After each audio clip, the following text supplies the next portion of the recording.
یعنی یہ لوگ اس یہود لوگ جو تھے نا، یہودیوں کی باطنی خباثتوں کے ذکر کے درمیان ان کی بددیانتی کا ذکر اس نسبت سے سورہ عمران میں آیا ہے کہ ان دونوں کا منبع ایک ہے، اور وہ ہے تقوی کا فقدان۔ یعنی یہ لوگ اللہ سے ایسے بے باک اور نڈر ہے کہ نہ وہ اللہ کے احکام بیان کرنے میں دیانت سے کام لیتے ہیں، اور نہ ہی دوسروں لوگوں سے معاملات میں وہ دیانت کو آگے رکھتے ہیں۔ ان کے ذہن میں بس ایک ہی بات اور سودا سمایا ہوا ہے کہ وہ انبیاء کے اولاد ہیں، لہٰذا جو کچھ وہ کریں دوزخ کی آگ ان پر حرام کر دی گئی ہے۔ آج کل جو ہمارے مسلمانوں کا حال ہے کہ صرف مسجدوں میں تو نماز ضرور پڑھتے ہیں، قرآن پاک کی تلاوت ضرور کرتے ہیں، لیکن تھوڑا سا غم، تھوڑا سا اللہ کی خاطر اپنے اوپر وہ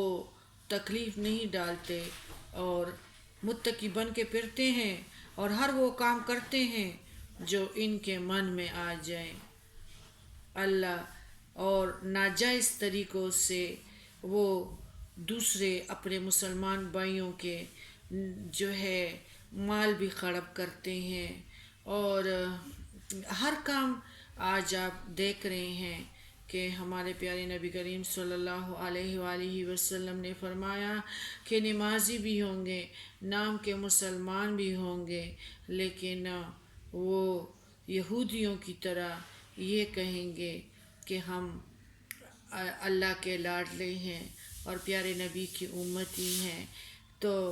دیکھا جائے تو یہودی بھی یہی کہتے تھے کہ ہم انبیاءوں کی اولاد ہیں اور دوزخ کی آگ ہم پر حرام ہے۔ اور اسی طرح جو ہے عیسائی لوگوں نے بھی ناجائز طریقے اور مطلب جو بھی تاکہ مسلمانوں سے ان کا اصل عقیدہ ختم کر دے، تو یہ سارے اسلام کے خلاف لگے ہوئے ہیں، لیکن اللہ تعالیٰ ساروں کو دیکھ رہا ہے، اور متقیوں کو جن کے دل کے معاملے سے اللہ تعالیٰ باخبر ہے کہ ان کے دل اللہ تعالیٰ کے لیے ہے اور ہیرے کی طرح چمک رہے ہیں، تو اللہ تعالیٰ ایسے لوگوں کو انشاءاللہ اس فتنہ انگیز دور میں بھی ان کو بحفاظت اس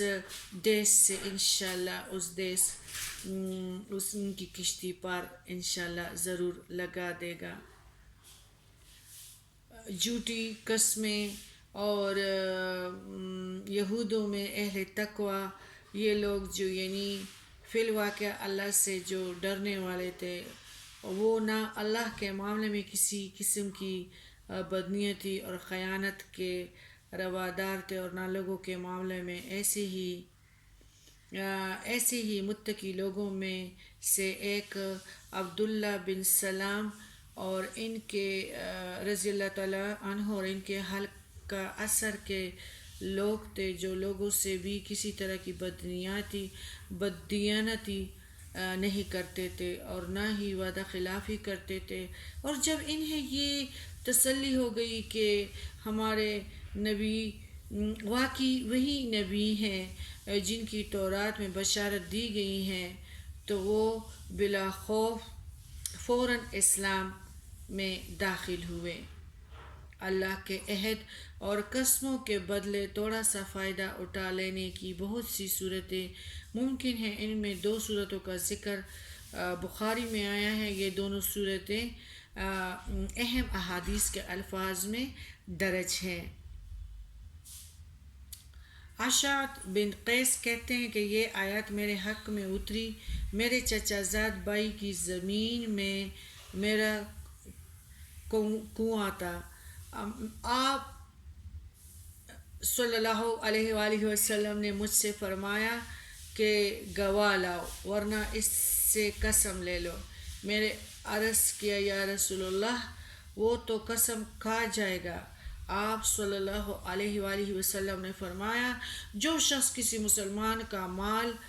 مار لینے کی نیت سے خواہ مخواہ جھوٹی قسم کھائے تو جب وہ اللہ سے ملے گا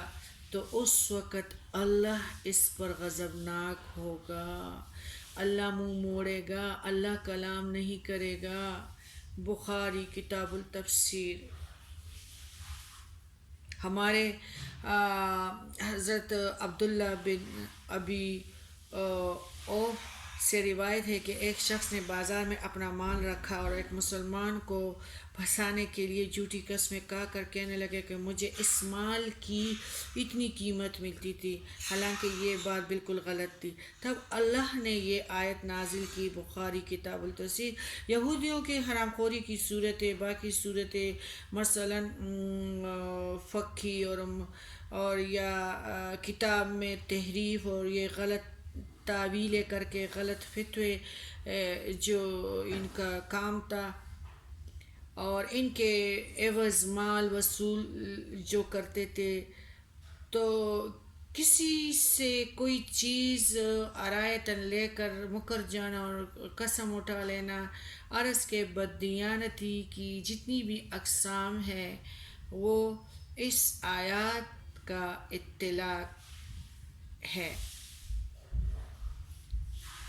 واضح رہے کہ جب قرآن کریم اور حدیث کسی جرم کے متعلق ایسے الفاظ استعمال ہو کہ قیامت کے دن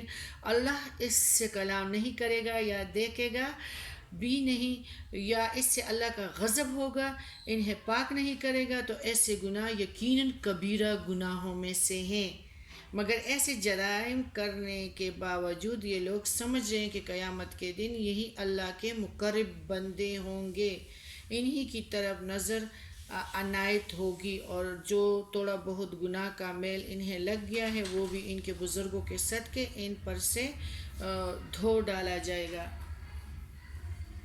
حالانکہ ان کے ساتھ معاملہ بالکل اس کے برعکس ہوگا۔ نزاع کی گھڑی میں بھی،